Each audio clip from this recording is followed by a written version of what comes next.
We're now joined in the Samsung Mobile Media Center by tonight's second place finisher, Austin Dillon, driver of the number 3 Bass Pro Shops Tracker Boat Chevrolet. You have a 20-point advantage now heading into the final race. You scored your best finish here at Texas Motor Speedway. Talk about your run tonight and the momentum that you take going into this last race. Yeah, it was a great run. It was up and down at the beginning. We were too loose. Thought I'd be plenty tight, and actually was loose. So we did a great job making adjustments. It came flying up through the field. Radio still? You got me? Yeah. And at the end, I had a great truck and was trying to run down Harvick, but the 31 was racing me, really turning down on me. So I didn't want to wreck us both. Worked out for us. You never want to wish bad luck on anybody at a race. It was unfortunate for him. He had a great truck. It would have been interesting to see what that last restart would have done. I feel like if we could ever got clear of James, we could have ran to Harvick, and it would have been a cool race. But it was a good race all in all at the end. It was cool to have my brother behind me pushing me.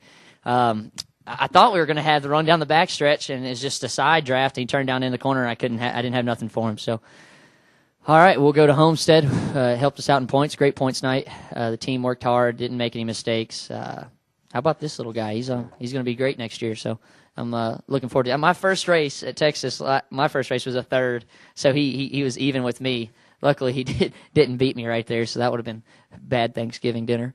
Yeah. Again, we're joined by third place finisher Ty Dillon, driver of the number 21 Sherwin-Williams Chevrolet.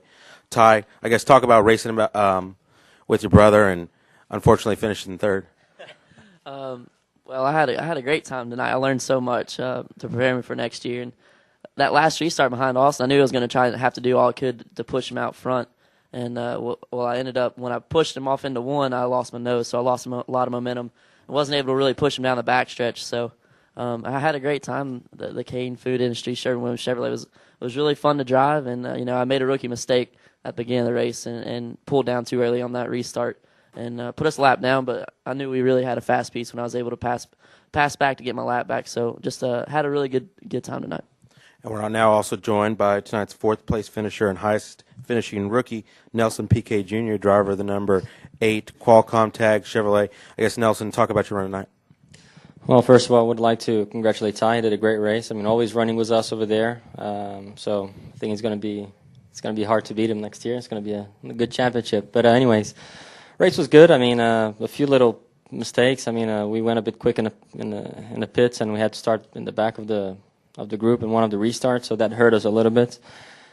And one of our strategies was to save a set of tires for the end, thinking that we were going to have an earlier caution. And so we ran quite a long time with an old set of tires. That hurt us a bit. We fell back quite a bit. And anyway, so when we got the last caution, I told Jeff, hey, we're here to try to win a race, not to finish 7th, 8th, or 9th. And old me, Ty, Joey, we're all running very similar paces over there. So even with a restart 2 laps to go, I was sure that, it wasn't going to be possible to do anything much. So I told Jeff, let's put a set of tires, and we did it. Fell back, I think restarted 16th, and made it up to 4th. So in 2 laps, yeah. I mean, that's pretty impressive. So it was a good risk. I mean, honestly, when I took the risk, when Jeff said, hey, it's your call, and when I went out and Jeff said it's going to be a green white checkered, yeah, I said, oof. I don't know if it was a good call, but it worked out. It worked out at the end, and it was great. I mean, the car was just one of those situations where everybody has old tires around you. You have new tires. You feel like a superhero, just taking guys on the outside, inside, under, over, and it was great. I mean, one more lap, I think I could have tried to catch the leaders. We'll open it up for questions. Any questions down here in the deadline room? If not, I know we have one up in the press box. Wolfgang Munzer from Germany, Rennsport Press Agency. I have a question for Ty. Did you expect that you have such a good result in this race, and did you get, before this race, any help from your brother setup-wise or with any other kind of advices? Because my impression was, maybe it's wrong, but when I saw you through the turns, you had nearly identical driving style. Yeah, I leaned on Austin a lot yesterday and his crew chief, Danny Stockman, between practices, just figuring out what I needed for the race tonight, and they really ended up helping me a ton. Had a really great truck, and I forgot what the first question was. What'd you say? if you lean, me and him worked together actually yesterday in practice. We ran, my dad has stressed to us about like racing in practice. In the old days, practice was almost like a race, and figuring out how these trucks run in traffic is the most important thing. And myself, Joey Coulter, and Ty all got out there and raced really hard around each other to see what our trucks would do in traffic, and I think that helped. And I noticed he was really loose in practice, and told him he needed to tighten up. And I think he tightened up more than me, which helped him tonight. I probably should have been where he was. Yeah, and to answer that, the first question is, I knew I had the great equipment Austin and Joey have ran well all year, and I knew my team was up to par on being able to run up front. I just I put the pressure on myself, and we actually ended up capitalizing. I knew we could do it as a team. We just we actually went out there and did it. Sturb? Yeah, John Sturbin, RacingToday.com. This is definitely for Austin or anybody else who wants to answer this. I guess you're aware of the incident between Kyle Busch and Ron Hornaday. I'm wondering if any of you guys believe that any type of on-track incident between two drivers warrants that type of retaliation at a place like Texas Motor Speedway. I saw it on the Jumbotron, but it was right in front of me. I'm not sure if I understand your question at Texas, a certain track that you... Oh, taking a guy out at Texas. Oh, yeah, okay. Yeah, I don't know if that wasn't the right thing to do. I don't think on Kyle's part, but he was pretty mad at the move Ron had made through turns 1 and 2. It's just I don't know how to comment on it. I watched it happen. I don't think I would. I hate that he wrecked him under caution. I don't think that was by far not the right move to make. They really should. He should have raced. I think he kept on racing. They both were dinged up after that, so I felt like Kyle felt like he was out of the race after his right front fender got knocked in, because they were racing a lap car and it was pretty early in the race. But you got to know people's driving styles, and Ron's a go-getter and he's not going to lift. So it's part of racing, and I hate it ended like that for Ron and Kyle both. But it's kind of what's bigger in the big picture right there. Ron went under caution after it happened. He couldn't control how Kyle wrecked him there. But I don't know how you put it. I know I'd be really upset for both parties, I guess.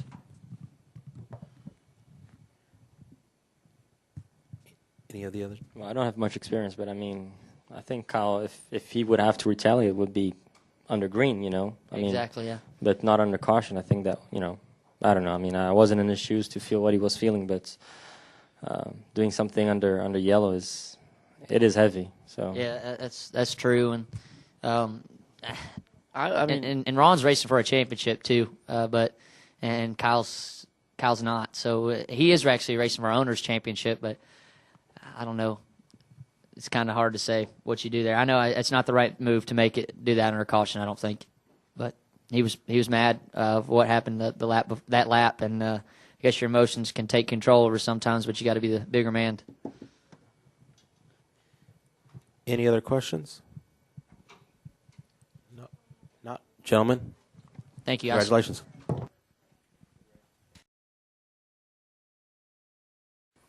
We're now joined in the Samsung Mobile Media Center by tonight's winner of the WinStar World Casino 350, Kevin Harvick, driver of the number 2 Hunt Brothers Pizza Chevrolet. It's the first Truck Series win for Kevin at Texas Motor Speedway, and 5th total overall with 4 wins in the Nationwide Series here. Kevin, talk about your night. Yeah, I mean, all in all, for a Hunt Brothers Chevrolet, it was a good night. The truck was solid. It was really loose, but all in all, it was fast. So they did a good job on pit road, and we kept track position and did the things we had to do to keep ourselves up front. We're also joined by Championship Crew Chief Bruce Cook. Bruce, talk about tonight and the season overall. The season overall has been a dream come true, basically. We won, I don't know, was it 9 races, 10 races, something in Truck Series for KHI, so great season. Tonight didn't go perfectly for my truck, but for the season, couldn't ask for anything better. We'll go ahead and open up for questions. We've got a mic going around. Kenny first, and then we'll go to...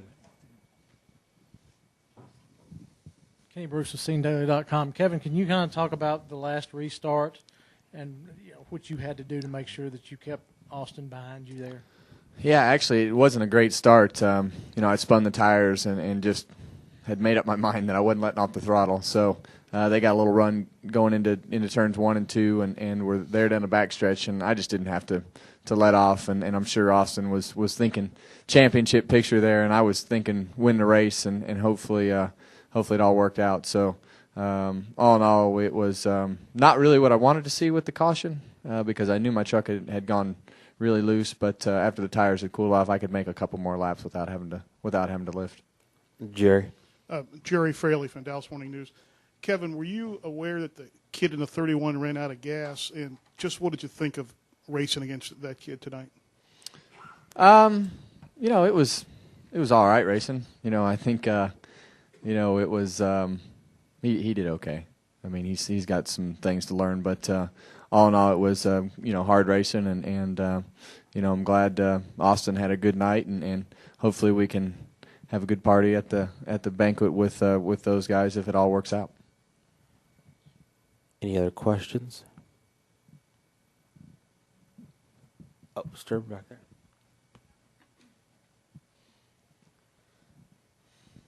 A question for Kevin. Wolfgang Monzer from Germany Rennsport Press Agency. Kevin, when you're closing your operation at the end of the season, is this a final decision, or maybe there is a possibility that you will have a team in the near future again?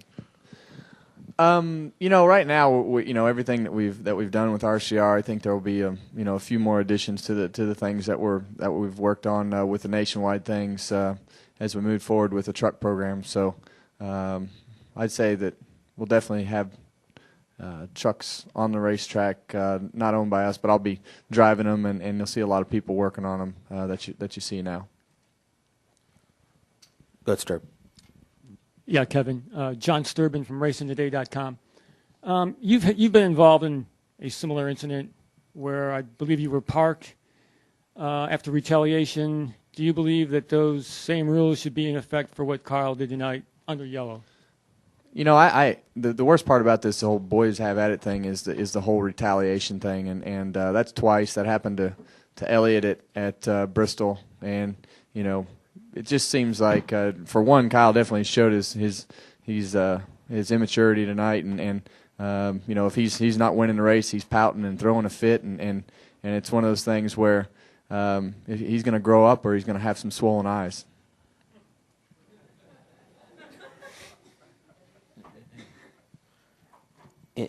Bob Bryant. Bob Pockris, Scene Daily. I mean, NASCAR said that they're going to meet with Kyle again in the morning. I mean, do you feel like you need to meet with NASCAR at all, or is this something which you just now have to be kind of hands off? I've been threatened with my life to stay away from Kyle Busch.